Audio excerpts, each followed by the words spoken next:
Hello everyone, welcome to నేను నా పుస్తకాలు. ముందుగా నా ఛానల్ని ఫస్ట్ టైం చూస్తున్న వాళ్ళు ప్లీజ్ సబ్స్క్రైబ్ చేసుకోండి. సబ్స్క్రైబ్ చేసిన తర్వాత పక్కనే ఉన్న బెల్ ఐకాన్ని ప్రెస్ చేయండి. దానివల్ల నా నోటిఫికేషన్ మీకు ఇమీడియట్గా వచ్చేస్తుంది. ఒక్కసారిగా సంయుక్త గుర్తొచ్చింది. ఆమె చెయ్యి ఎంత అందంగా నాజుగ్గా ఉంటుంది. సరే, ఏమనుకుంటే ఏం లాభం, తన నుదుటన ఇలా రాసి ఉంది అంతే అనుకుంటూ మనసులో భారంగా నిట్టూర్చాడు. ఏమున్నాయి చెప్పడానికి అంది మెల్లగా పార్వతి. ఆ రోజు మనం ఒకే రోజు కలిసున్నాం. అది తీయని రాత్రి అయింది. మనకి అందాల పాప పుట్టింది అంటూ ఆమె కళ్ళలోకి చూసి నవ్వాడు. పార్వతి తల వంచేసుకుంది. మళ్ళీ ఒక కొడుకు పుట్టాలని నాకు ఉంది. పాపకు పెళ్లి చేసి పంపిస్తే ఇల్లు చిన్నబోతుంది. కొడుకు కూడా ఉంటే ఇల్లు కలకల్లాడుతుంది. ఏమంటావు? అదృష్టం కూడా ఉండాలంటాను అంది పార్వతి చాలా మెల్లిగా. అంటే ఎవరి విషయంలో అదృష్టం? మన విషయంలోనే అంది చాలా శాంతంగా, ఏమాత్రం తొనక్కుండా. మనం అదృష్టవంతులం కాదా? ఎలా అవుతాం అంటూ ఎదురు ప్రశ్న వేసిందామె. ఎందుకు నువ్వు అలా అనుకుంటున్నావు? మన పరిస్థితిని బట్టే. పరిస్థితి అంటే? రెట్టించి అడిగాడు అతను. పార్వతి మాటలు అతనికి కొత్తగా వింతగా ఉన్నాయి. ఆమె మాట్లాడలేదు. నువ్వేం మాట్లాడుతున్నావో ఏంటో నాకు అర్థం కావట్లేదు. అసలు నీకు అయినా అర్థమవుతుందా లేదా అనిపిస్తుంది. ఆమె జవాబు చెప్పలేదు. మౌనంగా నిలబడింది. నేను ఏదో అనుకున్నాను. ఇష్టమే కావచ్చు, భ్రమే కావచ్చు. నిజమే, నీ మనసు కష్టపెట్టాను. నాకు తెలుసు, నా తప్పు నేను తెలుసుకున్నాను. అందుకే ఆ తప్పు దిద్దుకోవాలనుకుంటున్నాను. నువ్వు నా భార్యవు, నేను నీ భర్తను అన్నాడు మెల్లగా. పార్వతి మౌనంగా ఉండిపోయింది. మనిద్దరం ఒకటై జీవితం సాగిద్దాం అంటూ ఆమెను దగ్గరికి తీసుకున్నాడు. పార్వతి ఒక్కసారి తుల్లిపడ్డట్టై అతనికి దూరంగా జరిగింది. అతను ఆమెను వదల్లేదు. పార్వతి మెల్లగా పిలుస్తూ కోరికతో దగ్గరికి లాక్కోవడానికి ప్రయత్నించాడతను. అతనికి ఆ అవకాశం ఇవ్వకుండానే మంచం దిగి దూరంగా నిలబడుతూ భర్త వైపు అసహ్యించుకున్నట్టుగా చూసింది. రాజశేఖర్ పార్వతి అని పిలవబోయాడు. ఆ మాట అతని పెదవుల మధ్యనే ఉండిపోయింది. ఆడ మగ కలయిక ఒక అనుబంధం అవుతుందంటే అది పచ్చి అబద్ధం. మగవాడి అవసరానికి ఒక స్త్రీ కావాలి. ఆ స్త్రీని ఆటబొమ్మగా చూసేవాళ్ళంటే నాకు పరమ అసహ్యం అంది పార్వతి ఉక్రోషంగా. రాజశేఖర్ అలా చూస్తూ ఉండిపోయాడు. స్త్రీ కోరుకునేది చీనీ చీనాంబరాలు కాదు, భర్త ప్రేమాభిమానాలు. అవి దక్కనప్పుడు ఆమెకి ఏమీ అక్కర్లేదు. కొడుకు పుట్టాలని, ఆ మగబిడ్డ చేత అమ్మ అని పిలిపించుకోవాలని నాకు ఆశ, కోరిక ఉన్నాయి. కానీ మీలాంటి మనసు లేని భర్తతో కాపురం చేసి కొడుకుని కనే కంటే ఆ ఆశ చంపుకుని చావడం మేలు అంది. రాజశేఖరానికి కొరడాతో చెల్లున కొట్టినట్టయింది భార్య మాటలకి. మీతో సంసారం చేయడం నాకు ఇష్టం లేదు. మీరు నన్ను తాకడం నేను భరించలేకపోతున్నాను. ఈ బిడ్డ నా కడుపులో ఎలా పడిందో నాకే తెలీదు. అది మీ కోరిక అవ్వచ్చు, మీ రాక్షసత్వం అవ్వచ్చు. నా ఇష్టాయిష్టాలతో నా కడుపున పాప పుట్టలేదు. ఆలుమగల బంధం అంటే ఇరువురి శరీరాల కలయిక కాదు, అది తీయని బంధం, విడదీయరాని బంధం. అలా అయితే మగవాడి కోరికలు తీర్చడానికి, వాళ్ళని సంతోషంలో ముంచేయడానికి వెలయాళ్ళు చాలానే మందే ఉన్నారు. డబ్బు పడేస్తే మగవాడికి అన్ని సుఖాలు వాళ్ళు అందిస్తారు. భార్య అలా కాదు. ముందు భర్త అనురాగాన్ని, ప్రేమాభిమానాన్ని కోరుకుంటుంది. అతడు కురీపి అయినా, కుంటివాడు అయినా, గుడ్డివాడైనా, దొంగైనా, దొరైనా మనసారా ప్రేమిస్తుంది. అప్పుడే ఆమె శరీరాన్ని అతనికి అర్పిస్తుంది. ఆ తీయని కలయికే విడదీరాని బంధమవుతుంది, పవిత్ర బంధమవుతుంది. అప్పుడే పెళ్లికి ఒక అర్థం ఉంటుంది. భార్యాభర్తలు ఇద్దరూ చెయ్యి చెయ్యి పట్టుకొని సంతోష మార్గంలో నడిచే అవకాశం కలుగుతుంది అంది పార్వతి ఆవేశంగా.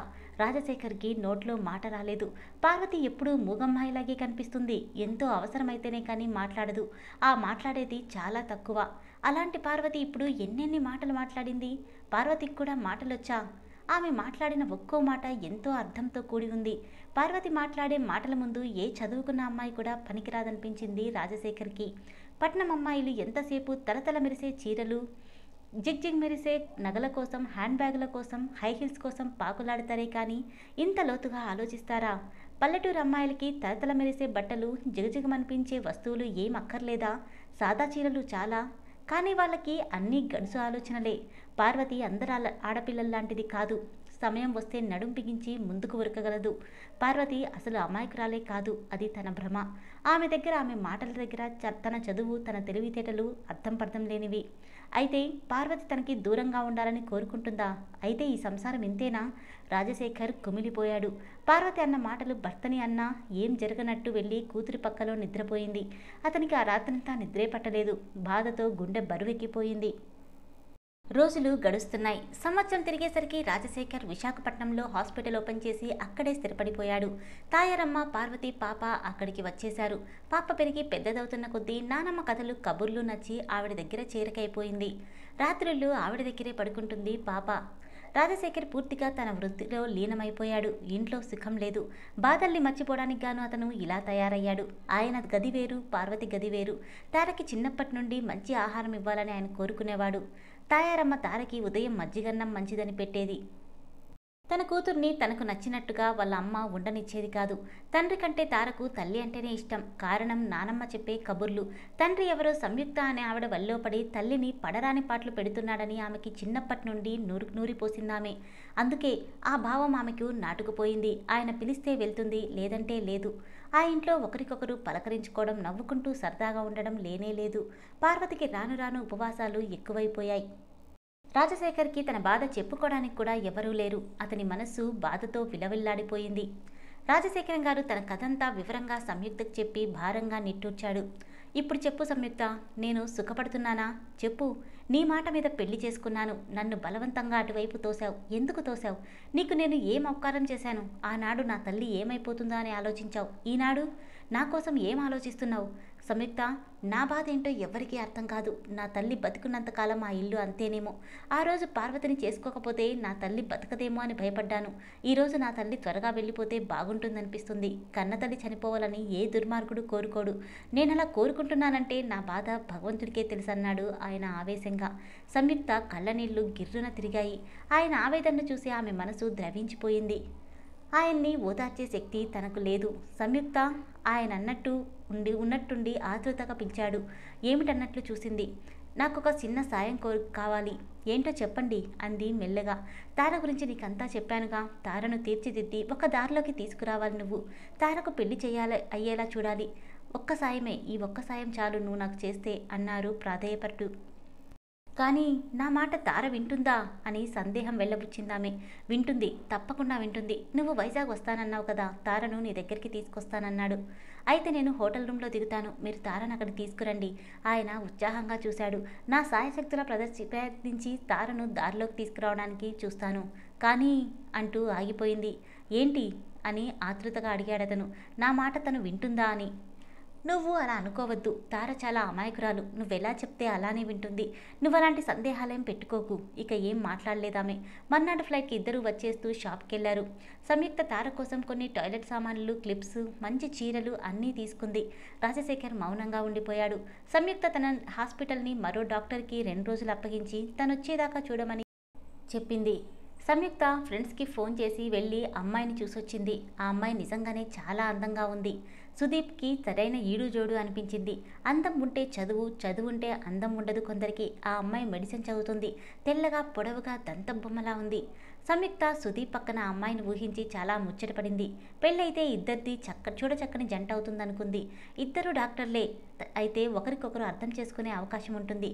తనిప్పుడు నడుపుతున్న హాస్పిటల్ని వాళ్ళిద్దరూ చూసుకుంటే తనకు కొంచెం రెస్ట్ కూడా దొరుకుతుంది. మర్నాడు ఉదయం 9 గంటలకు రాజశేఖర్ గారు కూతుర్ని వెంట పెట్టుకుని హోటల్కి వచ్చారు. తార భయంగా వచ్చింది తండ్రితో. సంయుక్త నవ్వుతూ తారని దగ్గరికి తీసుకుని నీ పేరేంటి అని అడిగింది. తార మెల్లిగా చెప్పింది. అబ్బా, చాలా మంచి పేరు, నాకెంత నచ్చిందో తెలుసా అంది సంయుక్త. తార ఆమె వైపు అనుమానంగా చూసింది. తండ్రి ఏం చెప్పకుండా తనతో రమ్మంటే ఆయన అంటే భయం చేత ఏమనకుండా బయలుదేరింది. ఈవిడెవరు? ఇక్కడికి నాన్న ఎందుకు తీసుకొచ్చాడు? ఈవిడికి ನನకి పరిచయం ఉందా? ఈ హోటల్లో ఎందుకుంది? అంత పరిచయం ఉంటే తిన్నగా ఇంటికే రావాలి కదా అనుకుంది. తార మనసులో రకరకాల ఆలోచనలు ఆలోచిస్తున్నా పైకి ఒక్క మాట మాట్లాడలేదు. కానీ తారకు మాత్రం సంయుక్త నచ్చింది. తెల్లగా, పొడవుగా, సన్నగా, చాలా అందంగా ఉందామె. దానికి తోడు హుందాగా ఉంది. 1-2 సార్లు ఆమె వైపు చూస్తూనే ఉంది. ఆమె తన వైపు చూస్తే మొహం దించేస్తుంది. తారకి సంయుక్త పేరు తెలీదు. రాజశేఖరం గారు ఆమెను ఆంటీ అని పిలవాలని చెప్పి మళ్ళీ వస్తాను, నేను వచ్చేదాకా ఆంటీ దగ్గర ఉండని చెప్పి వెళ్ళిపోయారు. ఏమైనా అంటే ఆయన తిడతారని, ఇష్టం లేకపోయినా అలాగే అన్నట్టు తలూపిందామే. సంయుక్త ఆ అమ్మాయిని మంచం మీద కూర్చోబెట్టుకుని మెల్లగా చెప్పసాగింది. ఒంటి నిండా ఇన్ని నగలు వేసుకోవడం ఫ్యాషన్ కాదు. పట్టులంగాలు, బోనీలు వేసుకోవడం, జడగంటలు వేసుకోవడం, కాళ్ళకి ఇలాంటి పట్టీలు వేసుకోవడం ఇవన్నీ ఫ్యాషన్ కాదు. నేను చెప్పినట్టు వింటే చక్కగా అందంగా ఉంటావు అని చెప్తుంటే తార కళ్ళు చక్రాల్లా చేసుకుని మరీ చూడసాగింది ఆమె వైపు. పెట్టె తీసి తారని చీర కట్టుకోమని ఒక చీర ఇచ్చింది. తార ఆమె బలవంతం మీద ఆ చీర జాకెట్ వేసుకుంది. సంయుక్త ఆమె చీర సర్ది ఎక్కడెక్కడ పిన్నులు పెట్టాలో అక్కడ పెట్టింది. సన్నగా నాజుగ్గా ఉన్న తార ఇంకా నాజుగ్గా కనిపించడానికి అలా చేసిందామె. చీర కుచ్చిళ్ళ దగ్గర 3 పిన్నులు పెట్టింది. బయట చెంగుకు కుచ్చిళ్ళుగా సర్ది అక్కడ 2 పిన్నులు పెట్టింది. జడగంటలన్నీ తీసేసింది. తార భయంగా చూసింది. మా నానమ్మ ఈ వస్తువులు తీయొద్దంటుంది, దొంగలుంటారని చెప్తుంది అని అడిగింది తార. ఏమైనా వస్తువులు పోతే నానమ్మ తిడుతుందని తార భయం. సంయుక్త నవ్వి అవన్నీ జాగ్రత్తగా బ్యాగ్లో వేసి పట్టుకెళ్దుగానిలే అంది. తారకిష్టం లేకపోయినా సరే అని తల ఊపి వస్తువులన్నీ తీసేసింది. తార జుట్టుని అందంగా దువ్వి క్లిప్ పెట్టి వదిలేసింది. చెంపకు ఒకవైపు రోజా పువ్వు పెట్టింది. మొహానికి క్రీమ్ రాసి ఆరిన తర్వాత పౌడర్ వేసింది. తార అలా బొమ్మలా ఉండిపోయింది ఆమె చేస్తుంటే. కళ్ళకి కాటుగా సన్నగా దిద్దింది. నుదుట చీరకు తగినట్టు చిన్న బొట్టు పెట్టింది. పెదవులకి లైట్గా లిప్స్టిక్ వేసి బుగ్గలకి రంగేసింది. చీరకు తగినట్టుగా మ్యాచింగ్ హ్యాండ్ బ్యాగ్ చేతికిచ్చి తనని ఒకసారి అద్దంలో చూసుకోమని చెప్పింది. తారం అద్దంలో చూసుకుంటూనే ఉలిక్కి పడింది. నేనేనా, ఇది నేనేనా అనుకుంది. చేతుల్లేని జాకెట్ ఆమెకు ఇబ్బందిగా ఉంది. పలిచని చీర, చీరలో నుండి జాకెట్, జాకెట్లో నుండి నీడలా బాడీ కనిపిస్తుంది. తార చాలా సిగ్గుపడిపోయింది. తన అలంకరణకి తనే అసహ్యించుకుంది. ఎలా ఉన్నావు, చాలా అందంగా ఉన్నావు కదా అంది సంయుక్త నవ్వుతూ. చిచి, నాకు అసహ్యం వేస్తుంది అంది తార. ఎందుకు అసహ్యం అని అడిగింది అయోమయంగా సంయుక్త. ఒంటి మీద బట్టలు లేనట్టున్నాయి, నానమ్మ చూస్తే తిడుతుంది అంది ఏడుపు గొంతుతో. అదా, ఏమనరు, నా మనవరాలు ఎంత అందంగా ఉందో అనుకుంటారు. ఆవిడ మీ అమ్మగారు, ఆమె నా కూతురేనా, ఏ దేవకన్య వచ్చిందా అని అనుకుంటారు. నాకెంత ముద్దస్తున్నావో తెలుసా అంది సంయుక్త. తార కళ్ళు తమాషాగా తిప్పింది. నిజంగా నేను అందంగా ఉన్నానా అన్నట్లు చూసింది. తార వైపు చూసి నవ్విందామె. తారకి హై హీల్స్తో నడవడం అలవాటు చేసింది. 10 సార్లు అటు ఇటు నడిచేసరికి తారకి హై హీల్స్లో నడవడం వచ్చేసింది. మధ్యాహ్నం కాగానే భోజనం ఆర్డర్ చేసింది సంయుక్త. చక్కగా కూర్చొని తినడం ఎలాగో చెప్పింది తారకు. మళ్ళీ సాయంత్రం కాఫీ టిఫిన్ తెప్పించింది. నువ్వెప్పుడూ ఇలా తయారవ్వాలి తెలుసా, ఎంత అందంగా ఉన్నావు అంటూ అన్నీ చెప్పింది సంయుక్త. తార అన్ని మాటలకి తలూపింది అలాగే అన్నట్టు. ఆమె కోసం తెచ్చిన చీరలు, క్లిప్స్ అన్నీ తారకి ఇచ్చి ఇలాంటివే కొనుక్కుంటుండు అని చెప్పింది. సాయంత్రం 6:30 దాటిన తర్వాత 7 గంటలకి రాజశేఖరం వచ్చాడు. కూతుర్ని చూస్తూనే తన కళ్ళను తనే నమ్మలేకపోయాడు. తార అంత అందంగా బొమ్మలా మెరిసిపోతుంది. ఆయన నిజంగా చాలా సరదా పడిపోయాడు. కూతుర్ని దగ్గరికి తీసుకుని నా తల్లి తారేనా, బంగారు తల్లి అంటూ మురిసిపోయారు. సంయుక్త చెప్పింది, మీ అమ్మాయికి ఎలా ఉండాలో ఎలా ముస్తాబవ్వాలో చెప్పాను, మీరేం భంగపడకండి అంటూ నవ్వింది. రాజశేఖర్ చాలా మురిసిపోయాడు. తార సిగ్గుపడి తలంచుకుంది. తన అందచందాల్ని అలా పొగుడుతుంటే. సంయుక్త మర్నాడు ఫ్లైట్లో వెళ్ళిపోతున్నట్టు చెప్పింది. సుదీప్కి చూసిన అమ్మాయి తనకు నచ్చిందని, త్వరలో అన్నా వదిన సుదీప్ వచ్చి అమ్మాయిని చూస్తారని చెప్పింది. ఆయన సంతోషంగా విన్నారు. ఆ అమ్మాయి ఎంత చక్కగా ఉందా, అయితే సుదీప్కి తగిన అమ్మాయి అన్నారు. సంయుక్త తారకి ఎలా ఉండాలో ఏంటో మళ్ళీ మళ్ళీ చెప్పింది. ఆ తండ్రి కూతుళ్ళు వెళ్ళిపోయారు. సంయుక్త భారంగా నిట్టూర్చింది. భగవంతుడు చల్లగా చూసుంటే ఈ అందాల రాణి తార నా కడుపున పుట్టుండేది. ఈ అందాల బొమ్మకి తల్లినయ్యేదాన్ని. ఈ అందాల రాణి నన్ను అమ్మ అని పిలిచేది. కానీ తనకు ఆ అదృష్టం లేదు. తార చేత అమ్మ అని పిలిపించుకునే భాగ్యం లేదని బాధపడింది సంయుక్త. తార ఇంట్లో అడుగుపెట్టగానే తాయారమ్మ నోరు ఆవలించాలా చూస్తుండిపోయింది. పార్వతి, ఓ పార్వతి, ఇలా రావే, నీ కూతుర్ని చూడు అంటూ కేకలేసింది. పార్వతమ్మ కంగారుగా యువతలికొస్తూనే అలా ఉండిపోయింది తారని చూసి. రాజశేఖర్ తారను ఇంట్లో దించేసి ఏదో అర్జెంట్ పనుందంటూ లోపలికి రాకుండానే వెళ్ళిపోయాడు. పని వాళ్ళందరూ అలా చూస్తున్నారు. ఏంటి అమ్మడు, ఇలా అయిపోయావేంటి, నీ వస్తువులేవి అంటూ అడిగింది తాయారమ్మ. ఎలా అయిపోయాను నానమ్మ, నేను బాగులేనా, అందంగా ఉన్నానని ఆంటీ చెప్పింది. ఆంటీయా, ఎవరు అంటూ పార్వతమ్మ ఆతృతగా అడిగింది. చుట్టూ పనివాళ్ళని తాయారమ్మ పంపించేసి ఎవరమ్మా, ఎవరా ఆంటీ అని అడిగింది తారని. మరేమో నాకు పేరు తెలీదమ్మా, నాన్న ఏమో నన్ను హోటల్కి తీసుకెళ్లారు అంటూ వివరంగా అక్కడ జరిగిందంతా చెప్పింది తార. పార్వతమ్మ మొహమంతా ఎర్రగా అయిపోయింది. కళ్ళనీళ్లు తిరిగాయి. తాయారమ్మ తార మాటలు వింటూనే తాడి చెత్తంత లేసింది. ఆమె మనసు బగ్గుమంది. ఎవతది, దేన్నో హోటల్లో తెచ్చిపెట్టాడా, అక్కడికి నిన్ను తీసుకెళ్లాడా, ఆ భోగంది నిన్ను తనలా ముస్తాబు చేసిందా, దానికి సిగ్గు లేకపోతే లేకపోయింది, నీకు లేదా, దయ్యంలా అలా తల విరుపుసుకోవడం ఏంటి, ఒంటి మీద బట్టలు లేనట్టు ఆ పల్చని చీరలేంటి, చేతుల్లేని ఆ జాకెట్లేంటి, గది లేనట్టు ఆ వెండి నగలేంటి, ముందు అవన్నీ తీసి నీ బట్టలు నువ్వు కట్టుకురా అంది ఆవిడ మండిపోతూ ఆజ్ఞాపిస్తున్నట్టుగా. ఇలా భోగం వాళ్ళు తయారవుతారా నానమ్మ అడిగింది తార వస్తున్న దుఃఖాన్ని ఆపుకుంటూ. వాళ్లే అలా తయారవుతారు. ఎర్రగా బుర్రగా కనిపించి మగాళ్ళని బుట్టలు పడేసుకుంటారు. వాళ్ళ డబ్బులు కాజేసి బికార్ వాళ్ళని చేసి మగాడికి చిప్ప చేతికిస్తారు. అర్థమైందా అంటూ విడమర్చి చెప్పిందామె. తార నానమ్మ మాటలు వింటూనే కంపరంగా చూసి గబగబా పరిగెట్టి లోపలికెళ్ళి అవన్నీ తీసి మామూలుగా ముస్తాబైపోయింది. పార్వతమ్మ లోపలికి పోయి గదిలో ఓ మూలగా కూర్చొని ఏడవసాగింది. ఊరుకోవే తల్లి, ఈ కొంపకేదో శని పట్టుకుంది అంటూ తాయారమ్మ కోడల్ని ఊరుకోబెడుతుంది. ఇదంతా వింటున్న తారకి మనసులో తండ్రిని పేరు తెలియని ఆ సంయుక్తని అసహించుకోసాగింది. ఆమె మీద తారకు కక్ష పెరిగిపోసాగింది. తనకి సాధ్యం కాదు, లేకపోతే ఆవిడ్ని చంపేసేది. తండ్రిని వల్లో వేసుకుని తల్లిని బాధ పెడుతున్న రాక్షసి అనుకోసాగింది పదే పదే. రాజశేఖర్ ఇంటికొచ్చాక పెద్ద గొడవే చేసింది తాయారమ్మ. ఏంట్రా నీ పద్ధతులు, నాకేం నచ్చలేదు. ఏంటమ్మా ఇప్పుడేమైంది? ఆయన పేషెంట్కి సీరియస్గా ఉందని వెళ్ళి అలసిపోయి ఇంటికొచ్చాడు. ఆ విసుగు తల్లి మీద చూపించాడు. రోజు ఏదో గొడవే, రోజు ఏదో చెప్తూనే ఉంటుంది ఆవిడ. ఊకొడతానే గాని ఏమీ పట్టించుకోడు. ఆవిడ నోరలాంటిది మరి.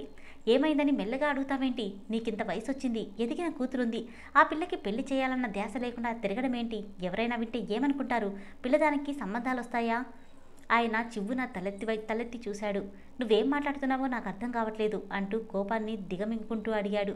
ఎలా అర్థమవుతుందబ్బాయి? నువ్వు యువతినో కలుసుకోవడానికి హోటల్కి వెళ్తూ పిల్లని కూడా తీసుకెళ్తావా? అదేమో దీనికి చౌకబారు ముస్తాబంతా చేసి పంపించింది. అమ్మా! ఆయన ఒళ్ళు తిరిగిన కోపంతో గట్టిగా అరిచేశాడు. ఎందుకురా కోపం? అమ్మ చచ్చిపోయిందనుకో, నన్నిక అలా పిలవద్దు. నువ్వేదో ఉద్ధరిస్తావనుకున్నాను. తమ్ముడు కూతుర్ని కోడల్ని చేసుకుంటే చేతికి ఆసరా అవుతుందనుకున్నాను. బంగారం లాంటి పిల్ల జీవితంలో నిప్పులు పోస్తున్నాను అనుకోలేదు. నీకిచ్చి పెళ్లి చేసి దాని గొంతు కోసానంటూ ఏడుస్తుందావిడ. అమ్మా, నువ్వేం మాట్లాడుతున్నావో నీకైనా తెలుస్తుందా? పార్వతిని పెళ్లి చేసుకుని ఆవిడ గారి జీవితం నేను నాశనం చేశానా? పెళ్ళి ఈ మాట తన్నే అడుగు, ఏం చెప్తుందో. ఆవిడ జీవితమే నాశనమైందో నా జీవితమే నాశనం చేసుకున్నాను? వెళ్ళి అడుగు. ఏడుపు మొహాలు ఎప్పుడూ ఏడుస్తూనే ఉంటాయి. సుఖపడలేని వాళ్ళు ఉసూరుమంటూ ఏడుస్తూనే ఉంటారు. నన్ను పిచ్చి ఎత్తించకండి. నాకు కుచ్చి కోపం వచ్చిందంటే మనిషిని కానంటూ క్షణం సేపు ఆగి, నేను హోటల్కి ఎందుకు వెళ్ళాను, తారను ఎందుకు తీసుకెళ్లానో తెలుసా? సంయుక్త వైజాగ్ వచ్చి హాస్పిటల్లో ఉంది. తార పల్లెటూరు మొద్దులా ఉందని కాస్త తీరులోకి తెమ్మని చెప్పి తీసుకెళ్లాను అన్నాడాయన. ఆ మాట వినగానే తాయారమ్మ నోరు ఆవులించింది. ఏంటి అంటూ ఆవిడ కనుగుడ్లు పెద్దవయ్యాయి. ఆ డాక్టరీ పిల్ల వచ్చిందా? అమ్మో అంటూ గుండెలు బాదుకోసాగింది. ఎంతకు తెగించింది? నీకు పెళ్ళైనా నిన్ను పట్టుకుని వదలట్లేదు. తిన్నగా ఈ ఊరే వచ్చేసిందా? ఎంతకు తెగించింది? చిచి, ఏళ్ళు వచ్చాయి ఎందుకు? మనుషుల్ని అర్థం చేసుకోకపోతే. సంయుక్తది ఎంత మంచి మనసో నీకేం తెలుసు? చాలేరా కబుర్లు చెప్తున్నావు. నేనుండగానే పార్వతిని ఉసురు పెడుతున్నావే, నేను చచ్చాక ఇంకెంత ఉసురు పడతావో అని కోపంగా కేకలేస్తుందావిడ. ఇద్దరికీ మాటా పెరిగి పెద్ద రచ్చే అయింది. నేను ఇంట్లో చచ్చినా ఉండను, ఏ కాశీకో పోతానంటూ ఏడ్చుకోసాగిందామె. ఆవిడ్ని పార్వతి ఊడ్కోబెట్టింది. అత్తయ్య, నువ్వు వెళ్ళిపోతే నాకతేం కానంటూ ఏడ్చింది. రాజశేఖర్ తన గదిలోకి వెళ్ళి పడుకున్నాడు. పార్వతమ్మ చాలాసేపటికి పాల గ్లాస్ పట్టుకుని ఆయన గదిలోకి వెళ్ళింది. తలుపు దగ్గర గాజులు చప్పుడు అవడంతో తల తిప్పి చూశాడతను. పాల గ్లాస్తో పార్వతమ్మ లోపలికొచ్చింది. ఆయన క్షణం సేపు అలాగే చూశాడు. ఆవిడ అలానే రెప్పవాల్చకుండా చూసింది. ఒక్క క్షణం సేపు వాళ్ళ చూపులు కలిశాయి. ఆయన కళ్ళు చింత నిప్పుల్లా అయ్యాయి. భార్య అంటే కోపం, అసహ్యం కలిగాయి ఆయనకి. తన కోపాన్ని కళ్ళతోనే వ్యక్తపరిచాడాయన. ఆవిడ కళ్ళల్లో నిర్లక్ష్యం, అసహ్యం కనిపించాయి. ఇంత చదువుకున్న మీరు ఈ స్థితికి దిగజారిపోయారా? కన్నతల్లంటే గౌరవం ఉందా మీకు? కట్టుకున్న భార్య అంటే మీకు ప్రేమాభిమానాలున్నాయా? అందుకే మీరంటే నాకు అసహ్యం అంటూ వెనక్కి తిరిగి వెళ్ళిపోయిందామె. రాజశేఖరం కోపంతో ఉడికిపోయాడు. అయినా ఏమీ చేయలేక గతమంతా గుర్తొచ్చి ఆయన కుమిలిపోయాడు. ఎలా ఉండవలసిన తను ఎలా ఉన్నాడు అనుకుని బాధపడసాగాడు. ఆయనకు ఆ రాత్రి నిద్రపట్టలేదు. సుదీప్, సుదర్శన్ రావు, సుశీలమ్మ వైజాగ్ వెళ్ళి పిల్లని చూసొచ్చారు. ఆ అమ్మాయి పేరు హేమ అందరికీ నచ్చింది. సంయుక్త చెప్పినట్టు చాలా అందంగా ఉంది. తెల్లగా, సన్నగా, పొడుగ్గా, నాజుగ్గా ఉంది. మెడిసిన్ చేస్తోంది. సుదర్శన్ రావు, సుశీలమ్మ సంయుక్తతో చెప్పారు అమ్మాయి బాగుందని. వాళ్ళకి ఉత్తరం కూడా రాశారు. మంచి రోజు చూసుకుని నిశ్చయితాంబూలాలు చేసుకోవడానికి వస్తామని. సుదీప్ పెళ్లి నిర్ణయం అయిపోయినట్టే. ఆ ఊర్లో చాలా మందికి తెలిసిపోయింది. సంయుక్తని చాలామంది అడిగితే నిజమే, సుదీప్కి సంబంధం నిశ్చయం చేశాం. అమ్మాయి డాక్టర్ చదువుకుంది. 1 నెల రోజుల్లో పెళ్లి అని చెప్పింది. నిశ్చయితాంబూలాలు తీసుకోవడానికి వెళ్ళడానికి కూడా కొంతమందికి తీసుకువెళ్ళడానికి నిర్ణయించుకున్నారు. వాళ్ళకి ఉత్తరం రాశారు. 4 రోజుల్లో వస్తున్నామని. అక్కడ వాళ్ళు అన్ని ఏర్పాట్లు చేసుకుంటున్నారు. సుదర్శన్ రావు, సుశీలమ్మ అక్కడే ఉండిపోయారు. సుదీప్కి ఆ రాత్రంతా నిద్ర పట్టడం లేదు. హేమ మనసులో తిష్ట వేసుకుని కూర్చుంది. అందాల హేమ చిరునవ్వుతో గుండెల్లో సందడి చేయసాగింది. పెళ్లికి తొందరలో ముహూర్తం పెట్టించేసి పెళ్లి జరిపించేస్తారు. అందాల హేమ తన ఇంటికొస్తుంది. ఈ గదిలో, ఈ మంచం మీద, తన చేతుల్లో. అతని ఊహలు గాల్లో అలా అలా తేలిపోతూ మనసంతా తీయగా మారిపోయింది. హేమ అంత చందాలు అతనికి నిద్ర రానివ్వడం లేదు. విదేశాల్లో కూడా అంత చక్కని అందం అతని కళ్ళకి కనపడలేదనే చెప్పాలి. హేమ లాంటి అందమైన భార్య తనకి వస్తున్నందుకు మనసంతా పొంగిపోసాగింది. తన అదృష్టం అనుకున్నాడు. హేమ కళ్ళు చేపల్లా మిలమిలలాడుతున్నాయి. ఆ కళ్ళలో ఉంది ఆకర్షణంతా. తన వైపు చూసి మొహం తిప్పేసుకుంది. ఆ కళ్ళల్లో ఎంత మెరుపు, ఆ చెంపల్లో ఎంత నునుపు, ఆ బుగ్గల్లో ఎన్ని సిగ్గులో. సుదీప్ నవ్వుకుంటూ కళ్ళు మూసుకుంటూ నిద్రపోవడానికి ప్రయత్నించాడు. తెల్లవారి సంయుక్త తీరిగ్గా ఉన్నప్పుడు ఆమెను నవ్వించడానికి హేమ గురించి చెప్పసాగాడు సుదీప్. సంయుక్త సోఫాలో కూర్చొని హేమ నీకు నచ్చింది కదా అంటూ నవ్వుతూ అడిగింది. అతను నిలబడి కొంచెం వంగి సంయుక్త భుజాలపై 2 చేతులు వేసి ఆంటీ. సుదీప్ కళ్ళు తమాషాగా తిప్పాడు. సంయుక్త నవ్వుతూ అతని వైపు ఏంటన్నట్లుగా చూసింది. సుదీప్ విదేశాలు వెళ్ళొచ్చిన డాక్టర్ అయిన అతనికి చిన్నతనం ఇంకా పోలేదు. ఆమె దగ్గర 10 ఏళ్ల పసివాడిలాగే మాట్లాడతాడు. ఆ అమ్మాయి అదే ఆ హేమరాణి గారు పర్వాలేదు బాగానే ఉంది అంటే అలా సరిపెట్టుకోవాలి అంతే. ఆవిడ గారి కళ్ళున్నాయి చూసావు, ఒకసారి మిర్రున చూసిందంటే అంతే నా పని అన్నాడు. సంయుక్త పెదాలకి మధ్య నవ్వు బిగబట్టి మేనల్లుడి మాటలు వినసాగింది. అంతే ఆంటీ, నాకు చాలా భయమేసింది. పరుగెత్తి పారిపోయి వచ్చేయాలనిపించింది. కానీ మమ్మీ డాడీ నుండి ఆగిపోయాను అంటూ చేతులు చాపి యాక్షన్ చేసి మరీ చెప్తున్నాడు. ఆ మాటలకి నవ్వకుండా ఉండలేకపోయింది సంయుక్త. ఆ వెంటనే సుదీప్ని దగ్గరికి తీసుకుని ప్రేమగా తల నిమిరింది. నీకు డాక్టర్ చదువుకున్న అమ్మాయిని పెళ్లి చేయాలన్న నా ఆశ ఫలిస్తుంది సుదీప్. అంత చక్కని అమ్మాయి నీకు భార్య కాబోతుంది. నువ్వు సుఖంగా సంతోషంగా ఉండాలన్నదే నా కోరిక అంది ఆమె. ఆంటీ అంటూ చిన్నపిల్లాడిలా ఆమెను పట్టేసుకుని ఆమె తలకి తన తలని ఆనించాడు. ఆంటీకి తనంటే ఎంత ప్రాణం, తన గురించి ఎంత ఆలోచిస్తుంది. సుదీప్ మనసు ఒక్కసారిగా కదిలినట్టయింది ఆమెపై ఇష్టంతో. నిజానికి ఆమెను తల్లితో సమానంగా చూస్తాడతను. ఒక ఆంటీలా ఎప్పుడూ చూడడు. మర్నాడు గోదావరికి వైజాగ్ వెళ్ళడానికి ఫస్ట్ క్లాస్ టికెట్లు రిజర్వేషన్ అయిపోయాయి. సుదర్శనరావు దంపతులు, సుశీలమ్మ, సంయుక్త, సుదీప్ కాక మరో 3 దంపతులు వాళ్లతో వెళ్తున్నారు. ఆ రోజు ఉదయం సుశీలమ్మ సంయుక్తని వస్తువు కొనడానికి రమ్మంటే సంయుక్త చెప్పింది, నాకు రావడం కుదరదు వదినా, నువ్వు వెళ్ళి కొనేసేయి, ఏం కావాలంటే అని తీసుకో అని. తను చెప్పినట్టే సుశీలమ్మ అమ్మాయికి కావలసినవన్నీ తీసుకుని వచ్చింది. ఆ రోజు ఉదయం పోస్ట్లో వచ్చిన ఉత్తరాలు తీసుకుని సంయుక్త తన గదిలోకి వెళ్ళిపోయింది. ఆ రోజు మధ్యాహ్నం భోంచేయలేదు, తలనొప్పిగా ఉంది, ఆకలి లేదు అనేసింది.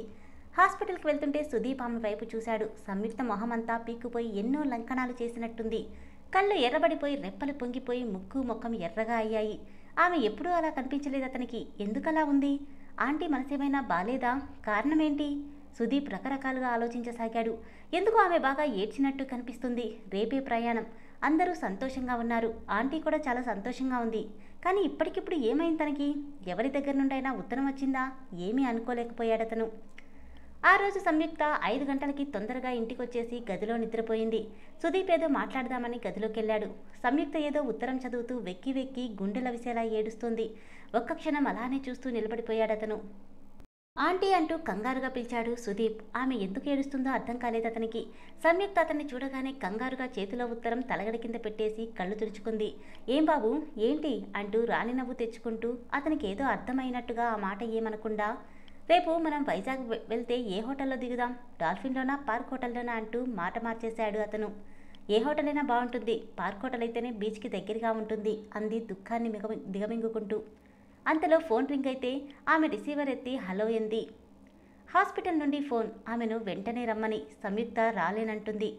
అవతలి నర్స్ వాళ్ళు మీరు రావాలి, చాలా సీరియస్గా ఉంది పేషెంట్ కని అంటోంది. సంయుక్త ఎప్పుడూ రాలేను అనదు. ఆ వేళ ఆమెకు మనసు బాలేదు. ఆ విషయం సుదీప్ గ్రహించేశాడు. సంయుక్త సరే వస్తానని చెప్పి ఫోన్ పెట్టేసింది. ఆమె ఒక 5 నిమిషాల్లో హాస్పిటల్కి వెళ్ళిపోయింది. సుదీప్ తన గదిలో కూర్చున్నాడే గానీ అతని మనసంతా గందరగోళంగా ఉంది. మాటిమాటికి ఆంటీ రూపం కళ్ళ ముందు కదులుతోంది. ఆంటీ అంతగా ఏడవడం ఎప్పుడూ చూడలేదు అతను. ఆ ఉత్తరం ఎవరు రాశారు? ఏమై ఉంటుంది? ఒకసారి చదివితే? చచా, ఒకరి ఉత్తరాలు చదవడం అతని మనసు అంగీకరించలేదు. అయినా అతని మనసు పదే పదే ఆ విషయం హెచ్చరించింది. ఏంటా ఉత్తరం? ఏముంది అందులో? ఎవరి నుంచి వచ్చింది? చదివితే తప్పేముంది? ఇది తప్పు కాదు. ఆంటీ నీ తల్లి లాంటిది. అతని మనసు పదే పదే 10 సార్లు నొక్కి చెప్పడంతో ఆమె గదిలోకి గబగబా వెళ్ళాడు. తలకడ కింద ఉత్తరం అలాగే ఉంది. ఆమె వెళ్లే కంగారులో తీసి దాచిపెట్టలేదు. తీసి చూశాడు. రాజశేఖరం గారు సంయుక్తకి రాసిన ఉత్తరం. ఆ ఉత్తరం అతనికి చదవాలనిపించలేదు. వాళ్ళిద్దరూ పెళ్లి చేసుకోకపోయినా సంయుక్త ఆయన్ని భర్తగానే భావించింది.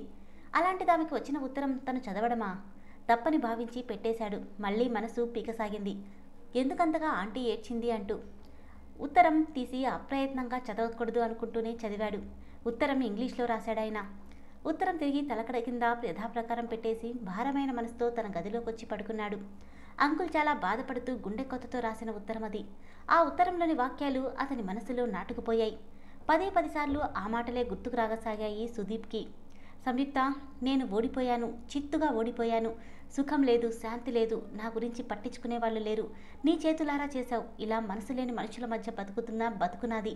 సంయుక్త, తార విషయంలో నీకు చెప్పాను. తారకు ఏ సంబంధం కుదరట్లేదని.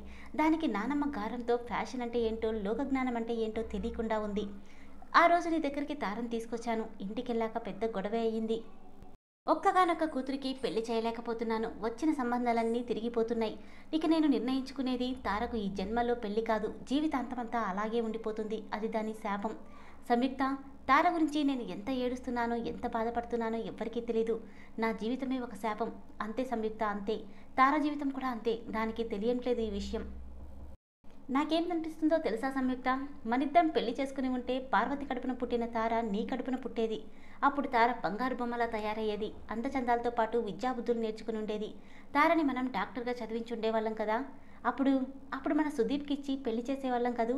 చిన్నప్పుడు మీ అన్నయ్య వదిన అస్తమాను అనేవాళ్ళు సుదీప్ని అల్లుడు అని. ఆ మాట నిజం చేసేవాళ్ళం. సంయుక్త, ఈ పాపమంతా నీదే. నీ నుంచే నేను సుఖ సంతోషాలకి దూరమయ్యాను, అందరికీ దూరమయ్యాను. నీ నుండే నా జీవితం ఇలా అయిపోయింది. ఆ పాపం నీది. తార ఉసురు కూడా నీకే చుట్టుకుంటుంది. ఆ పాపం నీదే, ముమ్మాటికి నీదే. సంయుక్త, ఇప్పుడు నేనేం రాశాను? నా మనసు బాగలేదు. ఒంటరి జీవితం అయిపోయి పిచ్చెక్కిపోతుంది. చల్లగా పలకరించేవాళ్ళు లేరు, తీయగా మాట్లాడేవాళ్ళు లేరు. నీ మనసు బాధ పెడితే నన్ను క్షమించు. నువ్వు కాదన్నా నా గుండెల్లో గుడి కట్టి అందులో నిన్ను ప్రతిష్ఠ చేసుకుని నిత్యం ఆరాధిస్తున్నాను. నా ప్రణయ దేవతవి నువ్వు. ఇప్పటికీ చాలా రాశాను. ఇక ఉంటానంటూ ముగించాడు ఆ ఉత్తరంలో. దాంతో సుదీప్ మనసు కదిలిపోయింది. తార గురించి సంయుక్త చెప్పింది అతనికి మామూలు మాటల్లో. చిన్నప్పుడు రాజశేఖరం గారు తనని ఎంతో ప్రాణంగా చూడడం, అల్లుడు అండం అన్నీ గుర్తొచ్చాయి. ఆంటీ మనసులో తారనికి తనకిచ్చి పెళ్లి చేయాలని ఉన్నా చెప్పలేకపోతుంది. తార ఆంటీ కూతురైతే సుదీప్ బాగా ఆలోచించాడు. హేమతో తనకి సంబంధం నిశ్చయమైపోయింది. హేమ తన మనసుకి నచ్చింది. అంకుల్ కూతురు తార. ఆంటీకి తార అంటే ఇష్టమే అయ్యుంటుంది. ఇప్పుడు తను ఏం చేయాలి? బాగా ఆలోచించాడు. హేమని మర్చిపోవాలంటే మనసు ఒప్పుకోవట్లేదు. అనురాగం హేమారాణి వైపు తిరుగుతుంటే తన బాధ్యత తార వైపు చూపుతుంది. ఒక్క క్షణం బాధగా కళ్ళు మూసుకున్నాడు. ఒక నిర్ణయానికి వచ్చిన వాళ్ళ తల పంకించాడు. తల్లిదండ్రుల దగ్గరికి వెళ్ళి ఓ గంటసేపు మాట్లాడి వచ్చాడు. వాళ్లతో మాట్లాడిన తర్వాత వెళ్ళి ఫోన్ చేశాడు. అప్పుడు కానీ అతని మనసు శాంతించలేదు. తేలిగ్గా ఊపిరి పీల్చుకున్నాడు. అతనికి ఎందుకో మనసుకి సంతోషంగా, తృప్తిగా అనిపించసాగింది. సంయుక్త రాత్రి 12 గంటల వరకు ఇంటికి రాలేదు. వచ్చాక అలసిపోయి నిద్రపోయింది. ఆమె నా సమయంలో ఎవ్వరూ పలకరించలేదు. మర్నాడు సంయుక్త హాస్పిటల్కి వెళ్ళి వచ్చేసింది. త్వరగా 11 గంటలకే. సుశీలమ్మ, సుదర్శన్ రావు అందరూ ప్రయాణం హడావిడిలో ఉన్నారు. వదిన, నా బట్టలు కూడా నువ్వే సర్దేమని చెప్పింది సుశీలమ్మతో. సంయుక్త గదిలో ఉంటే సుదీప్ వెళ్ళి చెప్పాడు అంకుల్ స్టేషన్కి వస్తానన్నాడని. అంకుల్ స్టేషన్కి వస్తారా? ఆయనకెలా తెలుసు మనం వస్తున్నట్టు అంటూ చివ్వున తలదిప్పి చూసింది. మనం వెళ్తుంది వాళ్ళింటికేగా అంటూ తాపీగా చెప్పాడు సుదీప్. వాళ్ళింటికా? మనం వాళ్ళింటికి వెళ్ళడమేంటి? సుదీప్ ఆమెకి చెప్పాడు. నీ మేనల్లుడు రాజశేఖరం గారి కూతుర్ని పెళ్లి చేసుకోబోతున్నాడు అంటూ. సుదీప్ అంటూ తుల్లిపడిందామే. ఏంటండి నువ్వేం మాట్లాడుతున్నావు? తారని చేసుకోవడమేంటి? వాళ్ళకి అన్ని ఏర్పాట్లు చేసుకోమని చెప్పేశాం. ఈరోజు మనం బయలుదేరుతున్నాం. రేపే నిశ్చయితాంబూలాలు. వాళ్ళు ఏమనుకుంటారు? ఇప్పుడా ఈ హాస్యమాడేది? ఆంటీ, నా మాట వినవేంటి అంటూ చెప్పాడు. నేను అంకుల్ నువ్వు అనుకున్నట్టుగానే తారని పెళ్లి చేసుకోవడానికి నిర్ణయించుకున్నాను. డాడీ చేత హేమ వాళ్ళకి వైరిప్పించేశాను. అంకుల్కి నేను ఫోన్ చేసి నువ్వు చెప్పమన్నావని చెప్పేశాను. ఆయన మొదట నమ్మలేదు. తర్వాత ఎంత సంబరపడిపోయి పొంగిపోయారో చెప్పలేనంటూ వివరంగా చెప్పాడతను. సంయుక్త కొద్ది క్షణాల పాటు మదిలేని దానిలా ఉండిపోయింది.